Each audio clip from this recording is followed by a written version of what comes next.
President Barack Obama taking to the airwaves this weekend to pitch his economic recovery plan. He wants you, the American people, to know what's in store. The price tag, it's up a little bit, now $825 billion. And in his first weekly radio address, also on the internet, the president said the plan will lower electricity costs, protect us from losing health care, and boost employment, the number now up to an estimated 4 million jobs. How tough will it be for GOP leaders to get on board for his plan? Let's ask Bob Beckel. He's a former Mondale campaign manager, Fox News contributor. You know him well. And Jay Townsend is a Republican campaign manager who handled Pat Buchanan's presidential campaign. Gentlemen, good morning. Good morning. Good morning, Jay. Let me start with you, Pat, and ask you, we have a little more detail now. The dollar amount is up to $820 billion, billions, trillions, who knows, it could reach more than $1 trillion, and as many as 4 million jobs. If you're out of work, that sounds pretty good right now. My question is, can we afford this? You talking to me or Bob? No, I was talking to you. Okay. Thank you. My answer, the devil is in the details, and Obama, certainly with his address yesterday, is going to talk about what the focus group said were the most popular aspects of the bill. When it comes out of Congress, the proof will be in the pudding.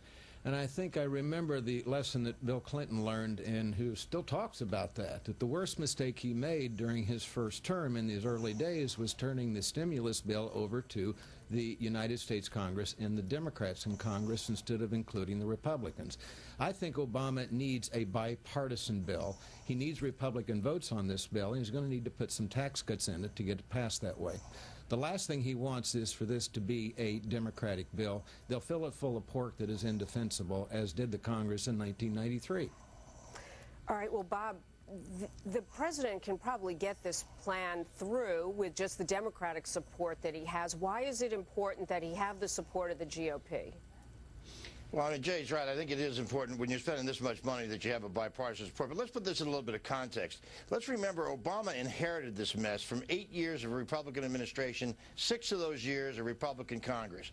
And he is now trying to get us out of this. And in order to do that, you need to do massive outlays in order to get people back to work and get projects done that need to get done in any event. I mean, this is not, you know, Republicans, some of them are saying, oh, more bridges to nowhere. Well, this is not bridges to nowhere. This is repairing bridges that are going somewhere.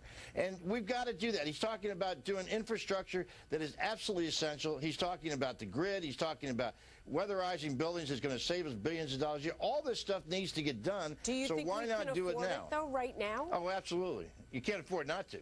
I mean, because if you keep putting people out of work at $500,000 a month, as we've seen, then the tax revenues are going to be that much lower, and it's going to get worse. I mean, yes. So the answer is absolutely we can afford it. Okay. Let's address that. There are two aspects to this bill: spending money on electric grids, more broadband, certain highway projects does have a long-term economic benefit, but it's going to be months, if not years, before the economy feels the effect of that stimulus. If you want an immediate impact, what you have to do is give more revenue to the people in the private sector who are keeping people employed, who know how to grow the economy, who know how to grow businesses, who are actually in a position to hire more employees.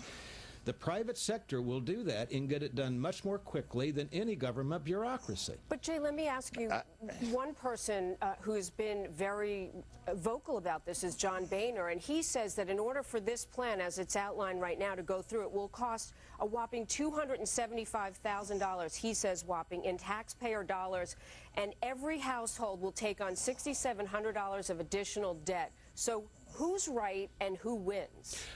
I don't doubt his number, so you do have to be careful about how much you're spending here. And my fear is that this Democratic Congress is going to view this crisis as a license to run the spending up over $1 trillion or to 1.2. It will spiral out of control unless he includes the GOP in the negotiations, who will help keep the spending bill under control. Bob, before I let you go, can I just ask you if the oversight issue is in place? Because there's a lot of concern on taxpayers who are paying on whether or not there'll be oversight that the money actually goes to these very interesting things that we talked about. Yeah, let me just say one thing. I happen to like John Boehner, but he's full of hot air. I mean, anybody can take a budget and divide it into the number of people, and you're going to divide the budget of the United States, and so everybody's $500,000,000 in debt. So, I mean, that's a ridiculous way to argue this. The fact is, Obama is meeting with Republicans. He has included Republican tax cuts that they want. A third of this whole 825 is tax cuts, Jay. And the fact of the matter is, when you talk about the private sector,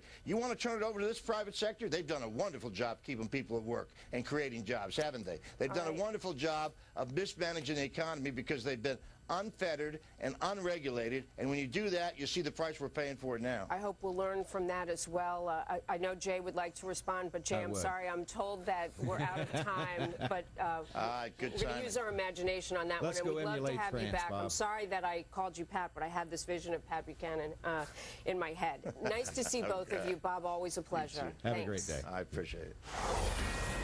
A Fox News alert. Is there an arsonist on the loose outside of Philadelphia? Coatesville